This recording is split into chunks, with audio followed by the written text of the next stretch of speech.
कहानी पुरानी है लेकिन चेहरे नए हैं। हर दौर में कुछ नेता ऐसे आते हैं जो जनता को नया सपना दिखाते हैं। वो कहते हैं, मैं तुम्हें भ्रष्टाचार से बचाऊंगा, मैं तुम्हें गरीबी से मुक्त करूंगा। लेकिन सवाल ये है, क्या वो सच में ऐसा करते हैं? आज हम बात करेंगे दो ऐसे नेताओं की। एक जिसने पूरी जर्मनी को अपनी मुट्ठी में कर लिया, और दूसरा जो भारत में एक नई राजनीति का दावा करता है। हिटलर, जो एक छोटे से कलाकार से जर्मनी का तानाशाह बना, और केजरीवाल, जो एक ऑल इंडिया आम आदमी पार्टी का चेहरा बनकर राजनीति की धारा को बदलने का दावा करते हैं। दोनों के बीच एक बात समान है, लोगों को जोड़ने और फिर सत्ता हासिल करने का तरीका। क्या इनकी राजनीति में कुछ समानताएं है या फिर ये सिर्फ इत्तेफाक है? आइए हम देखते हैं इस वीडियो के माध्यम से। मैं शुभम आपका स्वागत करता हूं हमारे यूट्यूब चैनल 12 कड़ी में। दो कहानियां, एक जैसा सफर।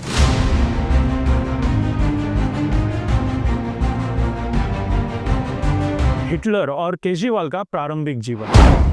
हिटलर का जन्म 1889 में हुआ था और उसका बचपन संघर्षमय था। उसके पिता एक सख्त अफसर थे जिन्होंने उसे कठोर तरीके से पाला। हिटलर का परिवार बहुत साधारण था और वो बचपन में ही अपनी कला के प्रति आकर्षित था। हिटलर ने एक कलाकार बनने की इच्छा जताई, लेकिन वो वियना कला अकादमी में 2 बार असफल रहा, जिससे उसके जीवन में मानसिक निराशा और आक्रोश पैदा हुआ। इसे एक मनोवैज्ञानिक कारक माना जा सकता है जो उसकी भविष्य की मानसिक और राजनीतिक विचारधारा को प्रभावित करता है। इस असफलता ने उसे धार्मिक और राजनीतिक विचारों की तरफ मोड़ा, जिससे उसने जर्मनी की महानता की योजना बनाई।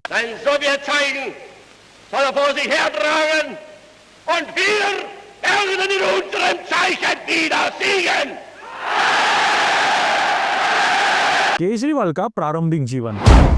अरविंद केजरीवाल का जन्म 1968 में हुआ। उन्होंने आईआईटी खड़गपुर से इंजीनियरिंग की डिग्री हासिल की और फिर उन्होंने इंडियन रेवेन्यू सर्विस (IRS) में काम किया। उनके व्यक्तित्व और जीवन में सादगी और ईमानदारी हमेशा महत्वपूर्ण रही, जो उनकी राजनीतिक पहचान बन गई। केजरीवाल ने भ्रष्टाचार के खिलाफ RTI (राइट टू इंफॉर्मेशन) के माध्यम से अपनी राजनीति की शुरुआत की। जन लोकपाल आंदोलन में उनकी भूमिका ने उन्हें एक नेता के रूप में स्थापित किया। इस आंदोलन ने उन्हें स्वच्छ राजनीति की आवश्यकता का एहसास कराया और उन्होंने इसे अपने राजनीतिक दिशा के रूप में चुना। आप अनशन उसके सामने कीजिए जो आपसे प्यार करता है और आपके त्याग और आपके बलिदान से उसका दिल पसीज सकता है।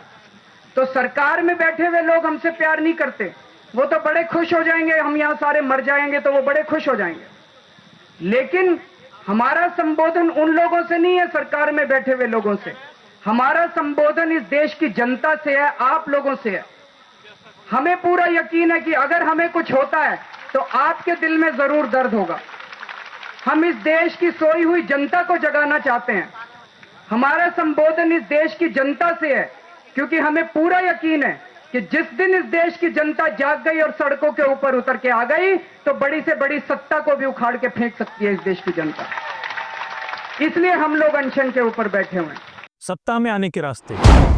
1919 जर्मनी में तबाही और हिटलर का उदय। पहला विश्व युद्ध खत्म हो चुका था। जर्मनी बर्बाद था। गरीबी, बेरोजगारी, भूख, हर तरफ अराजकता थी। लोगों का भरोसा सरकार से उठ चुका था और तभी एक आदमी खड़ा हुआ, एडोल्फ हिटलर। उसने कहा, अगर तुम मुझे अपना नेता मानो तो मैं तुम्हें इस संकट से निकाल दूंगा। जनता को लगा यही आदमी हमें बचा सकता है। वो एक उम्मीद बन गया, लेकिन असल में ये तानाशाही की शुरुआत थी। जेल में रहते हुए उसने अपनी किताब मेन कैंप लिखी, जिसमें उसने यहूदी विरोध, जर्मन श्रेष्ठता और राष्ट्रीय समाजवाद पर अपने विचार व्यक्त किए। ये उसकी विकृत विचारधारा का प्रतीक बना और बाद में पूरे जर्मनी में उसे लागू किया। प्रचार और दमन का संयोजन उसे सत्ता तक पहुंचाने में मददगार साबित हुआ।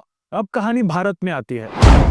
भ्रष्टाचार चरम पर था। 2G घोटाला, कोयला घोटाला, कॉमनवेल्थ घोटाला। जनता नाराज थी। दिल्ली में लाखों लोग सड़क पर थे। भ्रष्टाचार बंद करो, जन लोकपाल लाओ। इन्हीं नारों के बीच एक नया चेहरा उभरा, अरविंद केजरीवाल। उसने कहा, अगर मैं सत्ता में आऊं तो मैं इस देश को भ्रष्टाचार से मुक्त कर दूंगा। अन्ना जी कुछ गड़बड़ कर रहे हैं तो आए वो स्टेज के ऊपर बातचीत करें हमारे साथ बैठ के।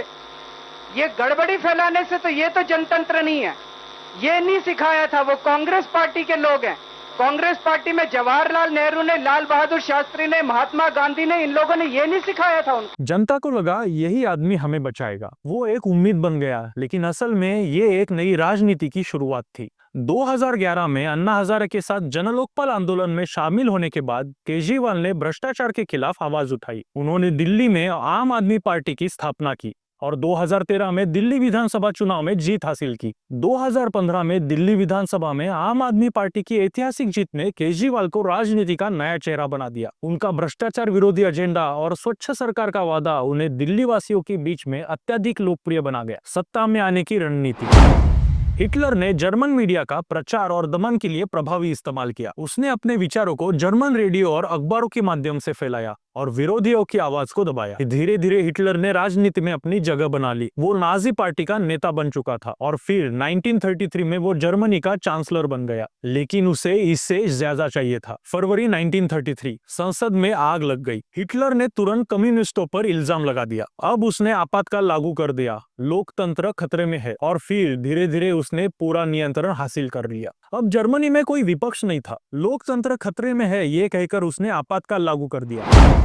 2015 में दिल्ली के चुनाव हुए। केजरीवाल की पार्टी ने 70 में से 67 सीटें जीत ली। अब दिल्ली में कोई विपक्ष नहीं बचा था, लेकिन उसे इससे ज्यादा चाहिए था। अब वो मीडिया में अपनी छवि चमकाने लगा। केजरीवाल ने सोशल मीडिया और डिजिटल प्लेटफॉर्मों का प्रभावी इस्तेमाल किया। उन्होंने अपनी ईमानी छवि और भ्रष्टाचार से लड़ने के संदेश को प्रचारित किया। सोशल मीडिया पर आम आदमी पार्टी के प्रचार के माध्यम से उन्होंने जनता से सीधे संवाद किया, जिससे लोगों में नौकरशाही और भ्रष्टाचार के खिलाफ गहरी नाराजगी थी।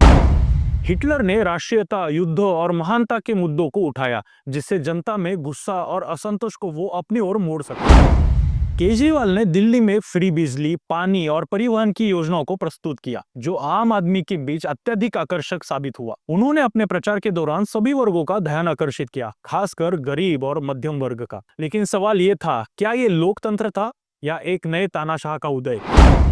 1934 हिटलर का तानाशाही मॉडल। हिटलर ने अपनी सत्ता बनाए रखने के लिए दमन और प्रचार का संयोजन किया। उसने नाजी पार्टी के खिलाफ उठने वाली हर आवाज को दबाया और विरोधी दलों को समाप्त कर दिया। शासन का केंद्रीकरण और फांसीवाद की स्थापना से उसने खुद को निर्विरोध नेता बना लिया। हिटलर ने अब पूरी जर्मनी को अपनी मुट्ठी में कर लिया था। अब पूरे देश में सिर्फ नाजी पार्टी थी। जो हिटलर के खिलाफ बोलता वो जेल में डाला जाता या गायब हो जाता। अब जर्मनी में सिर्फ एक नेता था, हिटलर। दिल्ली में अब कोई विपक्ष नहीं था, लेकिन केजरीवाल को और भी बड़ी ताकत चाहिए थी। उसने पंजाब में एंट्री की और जीत हासिल की। अब वो पूरे भारत में अपनी राजनीति को फैलाना चाहता था, लेकिन कोई उसे रोक न पाए, इसलिए उसने अपनी विरोधियों को पार्टी से बाहर कर दिया। योगेंद्र यादव, प्रशांत भूषण, कुमार विश्वास, सबको पार्टी से निकाल दिया गया। अब आम आदमी पार्टी सिर्फ केजरीवाल की पार्टी थी और अब वो अकेला नेता था।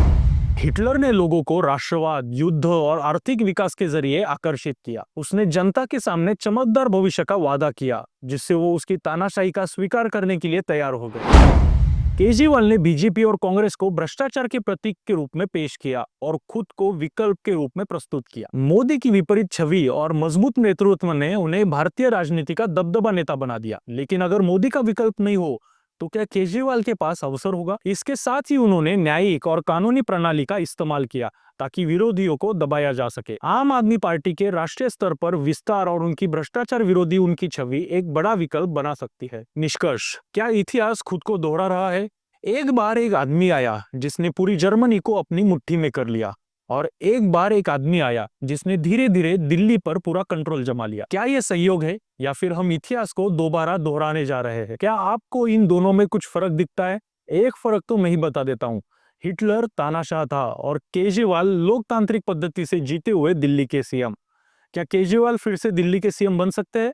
आपको क्या लगता है, हमें जरूर बताइएगा। फिर मिलेंगे नए वीडियो में नई इंफॉर्मेशन के साथ। तब तक के लिए जय भारत।